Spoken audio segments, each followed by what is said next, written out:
तीनों बहुएं आई, लेकिन फिर भी पिता के मन में एक ऐसी उमंग थी कि काश मेरी एक छोरी होती, मेरी एक बेटी होती तो मुझे भी सौभाग्य प्राप्त होता। एक बेटी का पिता, जितना छोरी से पिता लाड़ करे ना उतना मैया ना करे। फर्क इतना है, मैया जताती है, पिता जताता नहीं है। तो बोले मेरी भी एक छोरी होती। तो तभी उसकी भेंट ऐसे व्यक्ति से हुई मानो संत प्रवृत्ति का था। तो उसने कहा तेरे पास धन दौलत सब कुछ है भैया, तू इतना दुखी क्यों रहता है? बोले सब कुछ होने के बाद भी मैं दुखी हूँ, इसका एक ही कारण है कि मेरी पुत्री नहीं है। तो उसने कहा जब तेरी पुत्री नहीं है तो एक काम क्यों नहीं करता? बोले क्या? बोले तू कहाँ का रहने वाला है? बोले बरसाने का। बोले अरे पागल, तू बरसाने में राधा रानी के धाम में बैठा है, तू किसी दुनिया की छोड़, तू अपनी पुत्री राधा रानी को मानना, अपनी बेटी उसको मानना। पिता ने कहा तू बात तो ठीक कहता है।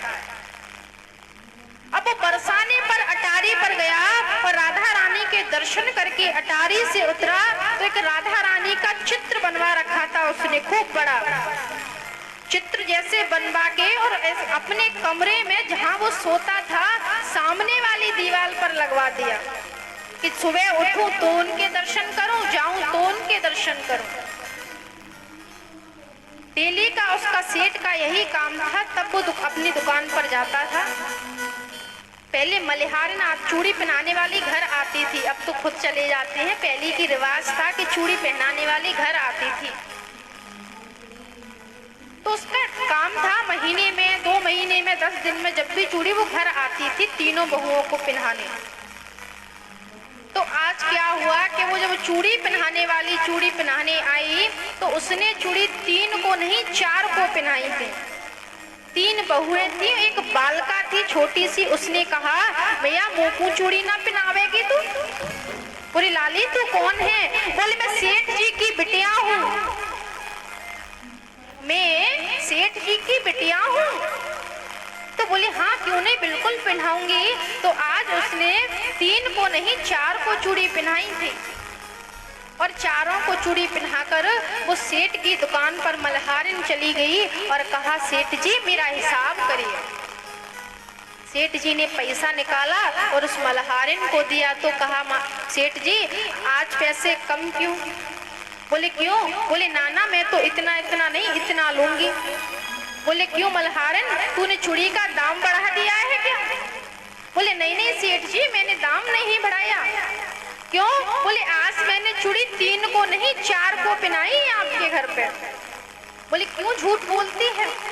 तुझको पैसे चाहिए तो वैसे ही ज्यादा मांग के ले जा, क्यों झूठ बोलती है? मल्हारिन खूब कहती रही सेठ जी मैं झूठ नहीं बोल रही, मैं सत्य कह रही हूँ। मैंने आज तुम्हारे घर पर चूड़ी 3 को नहीं 4 को पहनाई है। बार बार वो मल्हारिन कहती रही लेकिन सेठ मानने को तैयार नहीं था। बोले मेरे बेटी है नहीं, 3 बहू है, तूने 4 को चूड़ी किसको पहना दी?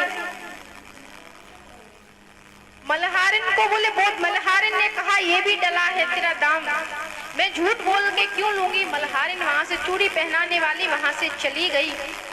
जैसे ही सेठ जी घर पहुंचे बहुओं से पूछा कि आज चूड़ी तुमने कितनों ने पहनी?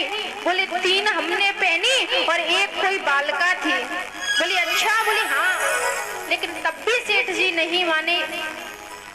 बोले कहा ये भी मल्हारिन से मिल गई हैं। तो बहुओं से कहा क्यों आप मुझे बेवकूफ बनाती हो? मल्हारिन को भी दाम चाहिए था, वो भी झूठ बोल गई और आज आप भी झूठ बोल गई। सेठ जाकर के सो गया। सेठ ने क्या देखा कि जो जैसे ही सोने गया कि जो चित्र उसने बनवाया था उस चित्र पर राधा रानी के नेत्रों के नीचे पानी की बूंदें थी। सेठ ने कहा कि शायद सर्दी का समय है, ओस जम गई है। सेठ पहुंचकर सो गया। सोते वक्त उसने क्या देखा, एक छोटी सी बालिका जिस स्वरूप में उसने राधा रानी को देखकर चित्र बनवाया था वही, और कहती है पिताजी तुम दुनिया से कहते थे कि मैंने अपनी बेटी राधा रानी को माना है, आज जब तुमने मुझे अपनी बेटी माना था तो तुम आज भूल कैसे गए? कोई बेटी ही नहीं है, मेरे तो 3 बहू हैं, फिर मुझसे क्यों बेटी बेटी करते रहे तुम। पिता की झट सीन से आंखें खुल गई। बोले मुझसे बहुत बड़ी भूल हो गई बेटी। बोले आज आप मुझसे बेटी कहते हो, तब कहाँ गई थी आप? संसार में कहते थे कि मैंने अपनी बिटिया राधा रानी को मान लिया है। आज जब मल्हार बार बार चिल्लाती रही कि मैंने तेरे घर 3 को नहीं 4 को चूड़ी पहनाई है, तब आपने उसकी नहीं सुनी।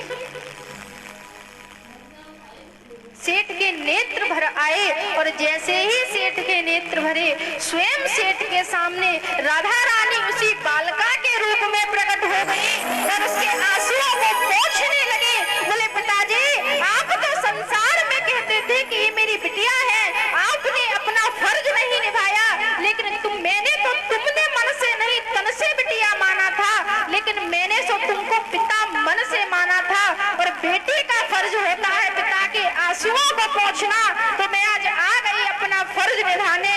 लेकिन पिताजी याद करो, तुम पीछे मुड़कर जाओ, तुमने बेटी माना तो तुमने मुझे भुला क्यों दिया? बोले तुमने तन से माना था। बेटी कहती है पिता से कि पिताजी तेने बेटी को बिसरायो, पिताजी तेने लाड़ो को बिसरायो। तुमने बेटी मानकर मुझे बिसरा दिया, भुला क्यों दिया? जो पिता संसार में कहता, पूरे बरसाने में कहता फिरता था कि मैंने अपनी बिटिया राधा रानी को मान लिया है। कि याद रही तो 3 बहुएं, कि याद रही तो 3 बहुएं, तूने बेटी को बिसरायो है। पिताजी तेने मोह न छुपाए, पिताजी तेने मोह न छुपाए। बोले पिताजी, तुमने बेटी तन से माना था, मैंने बेटी का फर्ज निभा दिया। 3 बहुओं को तूने याद रखा, बेटी को बिसरा दिया। मल्हार बार बार कहती रही कि मैंने 3 को नहीं 4 को चूड़ी पहनाई है, तूने उसके दाम नहीं दिए। पिताजी तुमने बेटी को बिसराया, पिताजी तुमने बेटी को बिसराया, पिताजी तुमने मोल नहीं चुकाया, पिताजी तुमने मोल नहीं चुकाया। क्या राधा रानी कहती है, देखो भैया, किसी को तन से अपना मानो कि मत मानो, लेकिन मन से मानो। कोई अवस्था ऐसी होती है हम तन से नहीं जा पाते, लेकिन मन को ऐसा बनाओ कि मन गोविंद के चरणों में जुड़ जाए। जितना प्रभु को प्रेम प्यारा है ना, कुछ भी नहीं है। गोस्वामी तुलसीदास जी कहते हैं क्या, राम ही केवल प्रेम ही प्यारा, केवल प्रेम ही प्यारा, राम ही केवल प्रेम ही प्यारा, राम ही केवल प्रेम ही प्यारा, अरे राम ही केवल प्रेम ही प्यारा। जान ले जो जानने हारा, जान ले जो जानने हारा,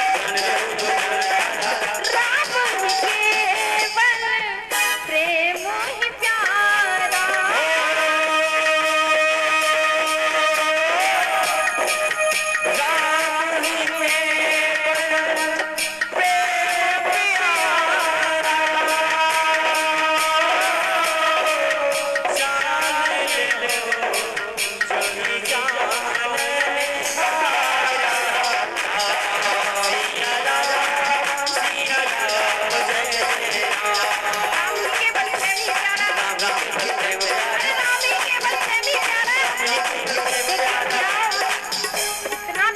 प्रेम प्यारा है ना, कुछ भी नहीं है। जितना राम को, कृष्ण को, मैया को, सबको प्रेम प्यारा है। प्रेम से रिझती है वो पाओ के जान, बैराग से ना रिझ भैया। हम कहें हम ठाकुर को इससे रिझा लें